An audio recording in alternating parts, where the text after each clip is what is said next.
This is Michaela McLean, and you're listening to Beauty by Design.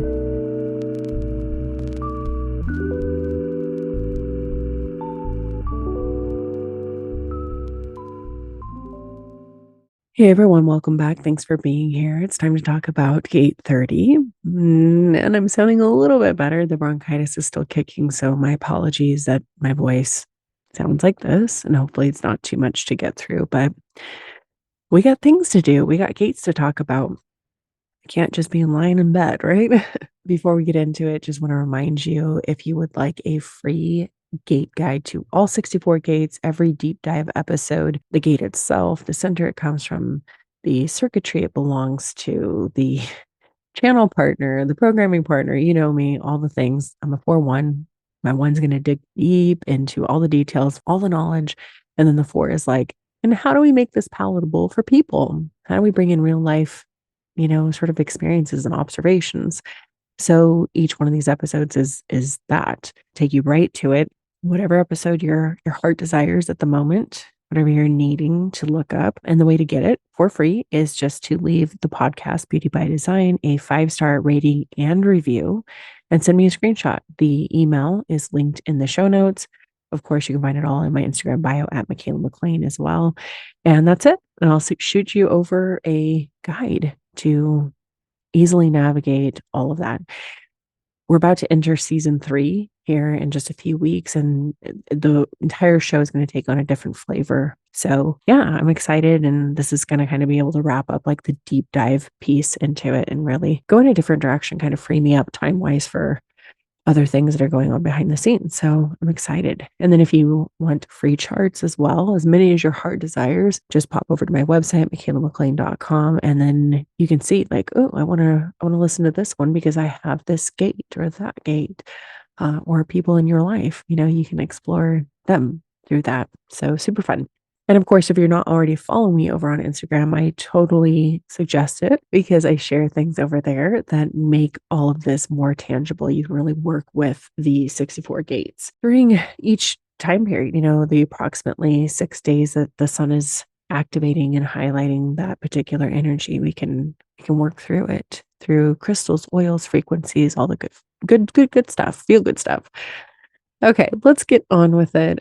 I still feel like I'm a little bit delirious being sick, so let's just keep it moving. My friendly reminder every time, don't try to understand this at the mental level. Let the sound current, the energy, the frequency of beauty sink deep into your cells like good skincare. Okay, so we are moving through Aquarius. We're actually at the end of Aquarius. This is the final gate, and 30 actually dips its toe ever so slightly into Pisces. 30 is located in the emotional solar plexus and part of the collective abstract sensing circuitry, which is the more yin, feminine, experiential, intuitive, and receptive side of the chart that is focused on reflecting on and making sense of the past. Abstract is very much, it's the journey, not the destination. It's not about goals. It's not about perfecting things. It's about the experience and then sharing it. The keynote for collective circuitry is sharing. It's an impersonal energy. It's not about the individual or the tribe even. This is about everyone. And the center itself, the solar plexus, all the gates here revolve around the feels. The ESP, for short, emotional solar plexus, is both a motor, and the energy that it produces comes in waves. You always hear the emotional wave. Everything coming out of here is a wave. And it is our center for emotional awareness and intelligence. It also governs spirit consciousness, what it means for us to all be truly one. So every single one of the awareness centers, this is one that's interesting. It's a motor that's developing into an awareness center over time. But all the awareness centers carry fears and anxieties. And here, the nervousness or the fears are all emotional. And interestingly enough, the ESP also governs the nervous system, our nervous systems. Okay, so Gate 30 is known as the clinging fire. It's the gate of feelings. And this is freedom recognized as an illusion and limitation accepted as fate. It's a fear of the fates. And this produces a very powerful wave fueled by desire to feel deeply, nervousness about what might or might not happen. I call this the gate of the deep feels. It contains the potential awareness to recognize a feeling. It's an evolutionary burning an emotional desire driving you to experience life. So the low expression of 30 is always hungry for a new experience. It can be about having great expectations when it comes to the new emotional experiences it desires, and then the potential to be deeply disappointed when they don't play out as expected. Expecting the next high to fulfill you or quench that thirst, but it never does. This desire or hunger is insatiable. It's an infinite loop. The low expression is living your life trying to get there, wherever there is, right? But there doesn't exist in the abstract circuitry. It's about the journey, not the destination, remember? This energy wants to dive into life and experience the deep end, not just skim the surface. But unfortunately, it doesn't always know the right time to take the plunge.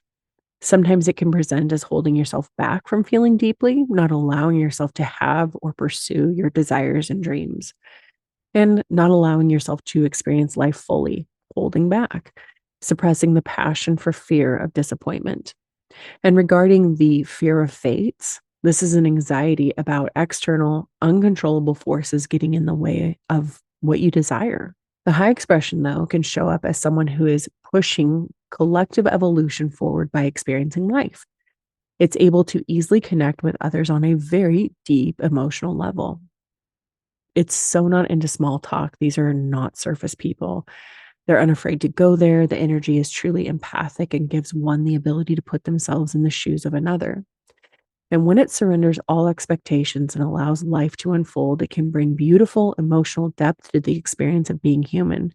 It brings the emotional intensity needed to see a dream or experience become real. And it's the maturity to sit with your desires and know, like, am I okay in just feeling this as a desire, as a fantasy, as a, something I hope for, or do I really need to experience it in real life? And then being detached from the outcome. That's so key. As long as strategy and authority are used correctly, you can trust that life is showing or teaching you what is correct for you to learn and share. Now, there is serious intensity to this gate that is prone to burnout, both of itself and of others. It is the clinging fire after all, right? It's the passionate gasoline. It's intense. It goes deep. It burns long and fiery, right? But it's the eternal flame. It brings the passion. It stays around. This is my conscious Mercury, and I can totally attest to all of this, like the high and the low. I'm like, oh yeah, I get it. For instance, I'm gonna pause here and say my Mercury. This is the way that I am designed to think and communicate. Okay. So again, this would be a way of utilizing the gate guide and going, oh, what's my Mercury? What am I supposed to talk about? What am I supposed to think about? Am I on track? You can like, boom, go listen to that. Okay. So in the gene keys, the shadow of this one is desire, the gift is lightness, and the city is rapture. And looking at the dictionary definitions as I have been wont to do lately, desire, a lot of it is, it's like the root of suffering. And it's really about the attachment to things, detachment to the desire. In the dictionary, they kind of mention it as like a strong craving, a longing, a wish to be expressed or obtained. And then of the gift of lightness, it is the state or quality of being light in weight, the quality of being agile, nimble, graceful. And then rapture, rapture is like intense pleasure, it's ecstasy, it's passion. But in the Cambridge Dictionary, I love this. One of the definitions is a mystical experience in which the spirit is exalted to a knowledge of divine things. I was like, yes, we love this. So in the Gene Keys, Richard Rudd says, the real purpose of desire is to get human beings to make mistakes so that we can evolve. And that for consciousness to enter form, it must immerse itself deep within the form. Okay, so to paraphrase what's going on in the higher frequencies of this gene key, it's surrender to being human. It's the cycle of desire, but basically holding it lightly, the lightness of being, not taking it all so seriously, that you can be in and feel or sit with your desires, but you're not desperately trying to fulfill them because you know that that won't satisfy you for long. So you detach from it. You take a big picture view of the whole thing and see it as a game. Okay. Again, big picture view. This is collective circuitry. And Richard Rudd mentions compassionate humor with this particular key, because basically you're seeing through all human behavior and you're just surrendered to the whole thing. And the role of the 30th city, the highest expression, is to literally burn out all desire from our human DNA. He essentially says that the real desire is freedom from suffering, like to alleviate your own suffering. It's the desire to transcend form, which is really the desire to become one with the divine, to return to source. Oh my goodness. Yes. I'm like, yes, as a girl with her Mercury in 30. Yes, Richard. Because at the end of the day, it's like, even when I have like things that I'm like, oh yeah, I desire that. And you're like, not really. Honestly, it's so much more elevated than that. I think it's probably why I'm also somebody why I'm like not like big goals and things of that nature, is that it's like I just when it all burns away, I'm like, oh, I'm seeking God, which is, in my opinion, love. That's it. Okay. So it's pretty wild. um my notes here. This is part of an emotionally projected channel. So projector rules apply: seen, recognized, and invited. And importantly, that this is rode out over time. Time is always going to be key with this. So the fears of the emotional solar plexus, these fears are operating in various waves depending on the stream that they belong to. And when you're riding high, not an issue, right? But when you dip low, it's like, ooh, crash, burn, all the low expression comes back with a vengeance. And since it's part of an emotional wave, they can't be trusted in the present moment. Unlike, say, the spleen or the sacral, but over the long haul, the things that hang on may very well be the stuff that really, that you can't trust, that you can trust so well. And when I say what stream this is in, this is collective desire, which operates through desire and feeling. It moves from peaks to valleys and then crashes when the expectations are not met. And this one is the hope to pain wave. So management of expectations, again, the journey, not the destination. So important here. I cannot stress that enough. My sun gate, if you follow this up, 30 is at the bottom of the emotional solar plexus and 36. My Pisces sun is at the top.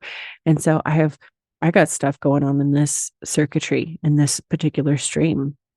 And really, truly, the management of expectations and just sort of like falling off the cliff, even though I'm not an emotional authority. I mean, I've got a lot of emotional energy. It's a lot. And it's like when you can step back and go big picture and observe it, it's so helpful. It's so helpful to see yourself do this too, and really recognize, like I've been saying it a lot lately. It's like all of this is very gentle shadow work. I'm always like, oh yeah, that's mean. That's okay. We love her anyway, That's what we're trying to do here for all of us. Okay, so the programming partner here, we have got the sun in 30. That means the earth is automatically opposite in gate 29. That's a Leo gate that would, again, just like this, ever so slightly touch Virgo. These two, interestingly, are always active at Valentine's Day.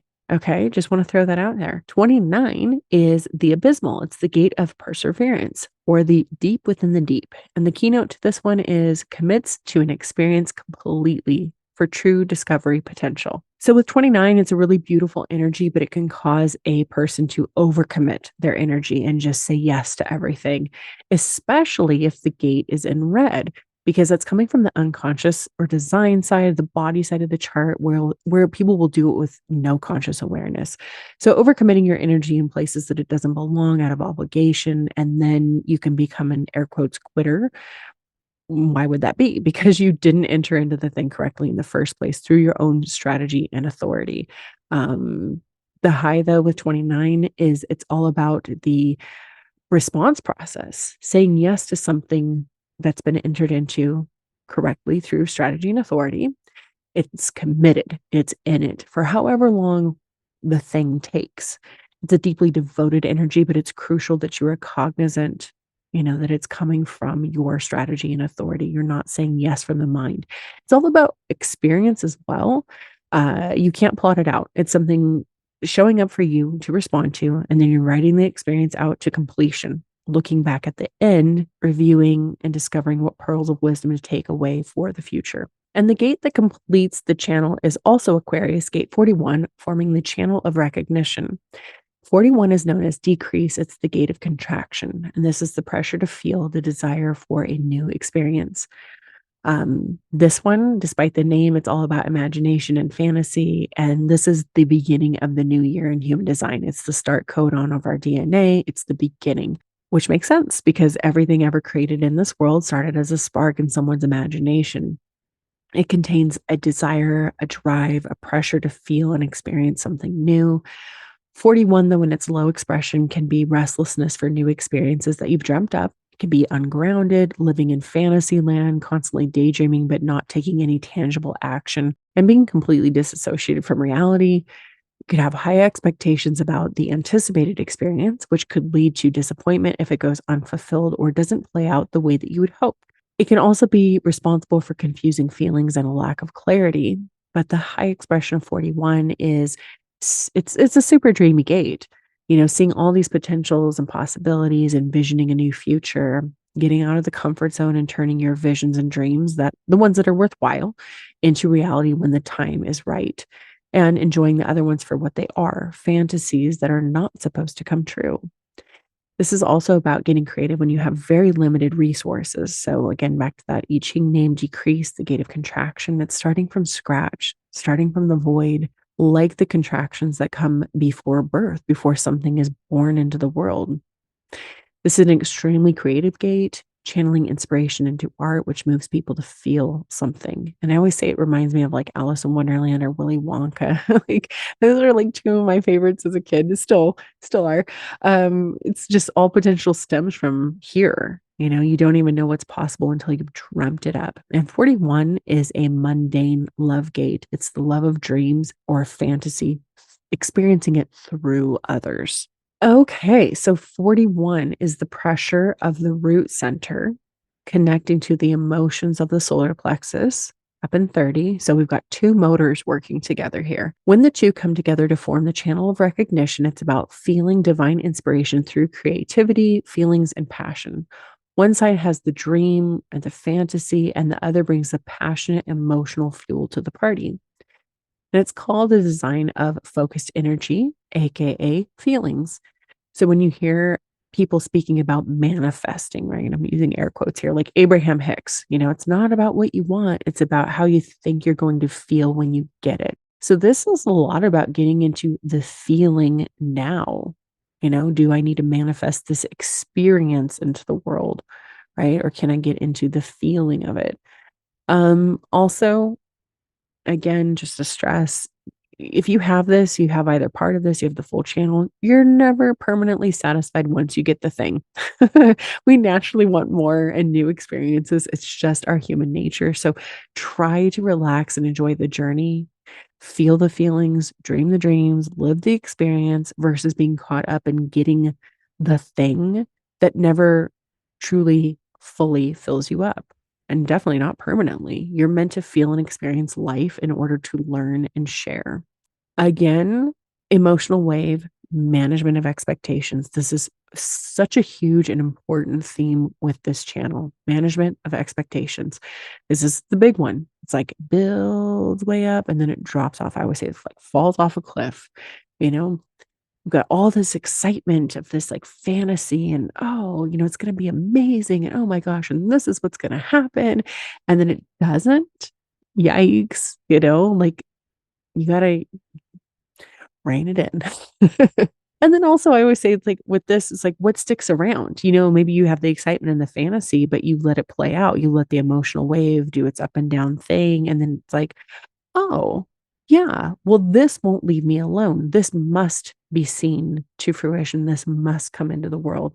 Well, guess what? It's probably not every single thing that's popped into your head. There'll be some thing. That's how I feel about myself and my work and things that I'm working on in the background. It's like, this stuff won't leave me alone. That's the best way I can describe it. It will not leave me alone. There are days where I'm like, just go away, just stop. Like, what if I don't want to anymore? And he's like, no, you do. You do. Oh, goodness. Yeah. That's me and my work going deep, going deep. Astrologically, this channel would be a very loose Aquarius conjunction. So, like, super powered Aquarian energy to dream up the future and then the gasoline to throw on the fire and make it happen to see it play out in real life. And this is also happening in the first quarter of the wheel. So, it's purpose fulfilled through the mind. So, again, what won't leave you alone, right? What is clinging on to you that's like, we gotta do this. Have a ponder of that. All right. So, do you have gate 30? You're going to look over on the right-hand side. The ESP, the little triangle, is aiming in. 30 is on the outer rim, aiming downward. If you have it colored in black, red, or red and black, you have it defined in your chart somewhere. If it's white, you do not have it. But look to the other side to the 41, see if you have that colored in at all. If so, you'll be experiencing the full channel for approximately 6 days. If, like me, you're like, ooh, my Mercury, or your something is being highlighted and really, like the sun is shining on it right now for me for 6 days. That I expect, I would, I'm going to say, sun conjunct my Mercury. It's like bright mind. Like all this will happen once a year for everyone. So I say once a year. You also have a design Mercury too, but we're not getting into that. We're just going to focus on the one side right now. But it's like, oh, hey, I might have some really bright ideas during this 6 days. There might be something that comes to light mentally. I might get amazing clarity. This is why you want to know your chart. You want to understand this. Yeah. Anyway, I would love to hear if you have any experience with it. Of course, again, go follow me over on Instagram at Michaela McLean because I share all the extra things that I don't put in the podcast episodes of like how to tangibly work with this energy throughout the coming week. And of course, I will be back soon with more. If you want to get that free guide to the podcast, to all 64 gates, leave the show a 5-star rating and review on Apple Podcasts. Send me a screenshot. Email is in the show notes here, and I'll get that over to you. Of course, if you want to learn more human design, go check out my website, michaelamclean.com. Free guide, free charts, $11 master classes, yoga nidras to bypass the conscious mind, and more things coming. More things I'm working on. The gate 30 she's hard at work. She's doing the deep work in the background. And there will be things eventually to share. So, yeah. All right. Of course, until next time, have a beautiful day.